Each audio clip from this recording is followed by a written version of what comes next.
The day my phone stopped ringing was the day my life officially collapsed. I didn't realize it at first. I thought the silence was coincidence, bad reception, busy schedules, life happening.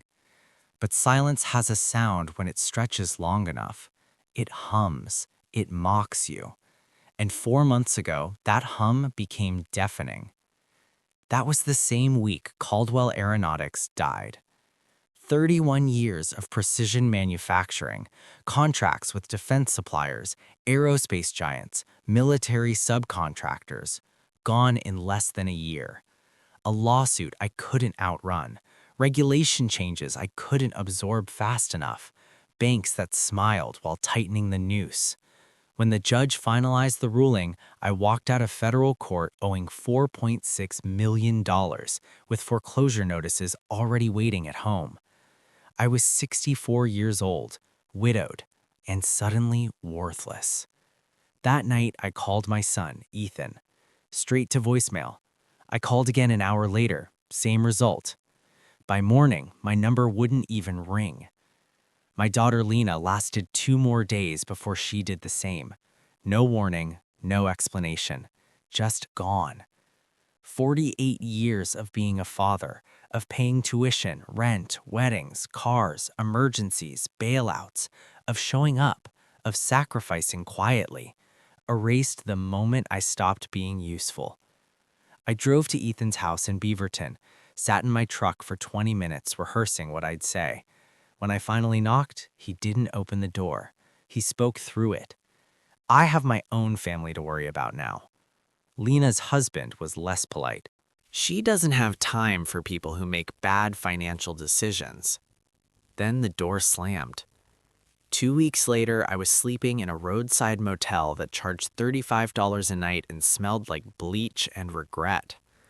I had $112 left, enough for 3 nights and maybe some instant noodles.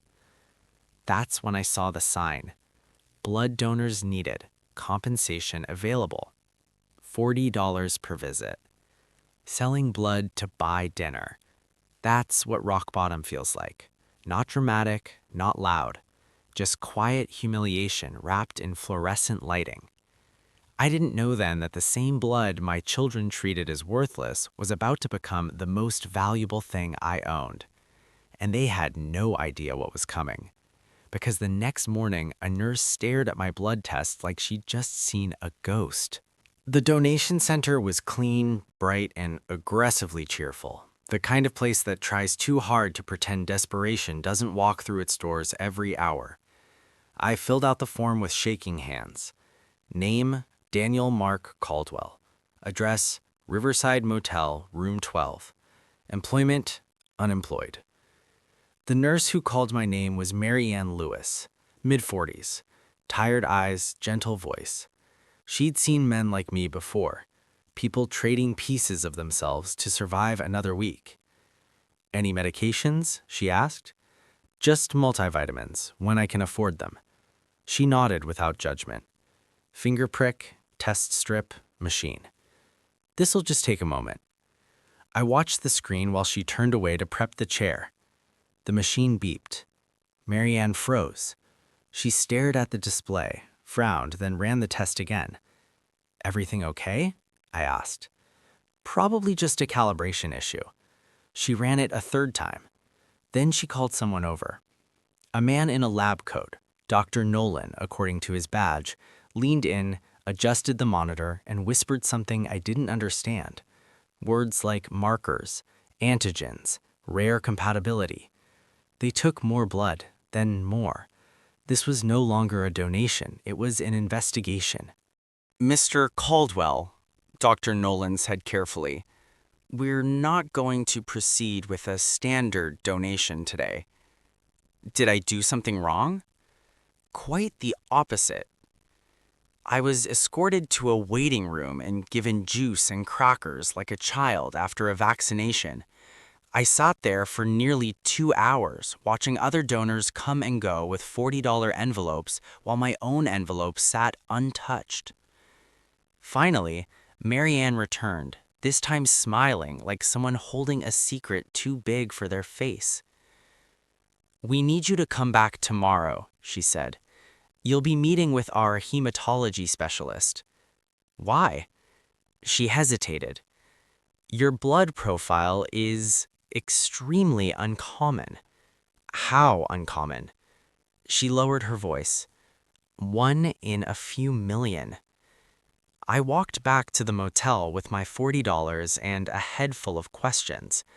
The cracked mirror split my reflection in half, the man I was and the man I'd become. My children thought I had nothing left. They were wrong. They just didn't know it yet. Because the next day, a doctor explained exactly what my blood was worth, and the number made my knees buckle. Dr. Elena Ward wasn't what I expected. Young, focused, eyes sharp with the kind of excitement people get when they discover something rare. She didn't waste time. "Mr. Caldwell, your blood type is O negative, but that's only the beginning." She pulled up a chart filled with symbols I couldn't pronounce. "You carry a combination of antigens that appears in approximately 1 out of every 2.5 million people." I waited for the bad news. "There's nothing wrong with you," she said quickly. "In fact, this is extraordinarily good news." She explained that my plasma could be used in advanced treatments for rare blood cancers, transplant complications, and experimental therapies. Then she dropped the number. "A pharmaceutical research company has been searching for a donor with your exact profile for over 3 years. They're prepared to offer an exclusive 7-year contract." "How much?" She glanced at her notes. $3.1 million. I laughed, then I stopped laughing when she didn't. "They'd pay an upfront amount and the rest in monthly installments, medical supervision included, travel covered, full insurance." I thought of the motel room, the ignored phone calls, the doors slammed in my face. "You're telling me I went from homeless to this?" "Yes." She slid me a business card. "Legal counsel will contact you today." As I left the clinic, my phone buzzed. Unknown number. Then a text from my son. "Hey, Dad. Haven't heard from you. Hope you're okay. Maybe we should talk." Funny how blood suddenly mattered again, because 6 hours later, my children reappeared with smiles that didn't reach their eyes. Lena arrived at the motel carrying homemade food and rehearsed concern. "Oh my God, Dad, this place is awful. Why didn't you tell us?" I didn't answer. She hugged me like nothing had happened, like she hadn't ignored every call for 4 months. Apologies flowed. Excuses followed. Then came the suggestion. "You should stay with us. Get back on your feet." And then, "Jason has some investment ideas. With your experience, and if anything unexpected came your way," there it was, the money. She didn't know how much, but she knew something. I asked one question. "If I were still broke, would you be here right now?" Silence.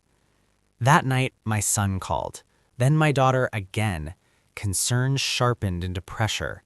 By morning, they'd filed paperwork. Conservatorship, competency evaluation, emergency motion. They wanted control. They wanted my blood money. They wanted me declared unfit. And that's when I decided to let them talk while I recorded every word.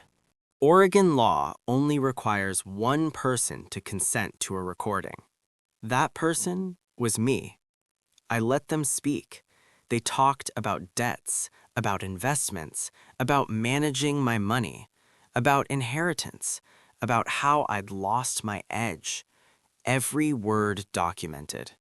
By Friday, we were in court, because the courtroom wasn't ready for what the judge was about to hear. The recordings played. My son's voice, calm, calculating. My daughter's, hesitant, honest when cornered. The judge's expression changed with every sentence. Psychiatric evaluation, competent.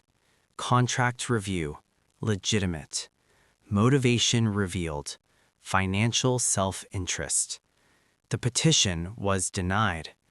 But I wasn't done, because I had one final condition, and it shocked everyone in the room. I created a trust. They could receive money, but only if they earned it. Volunteer work, financial education, public accountability. One child walked away.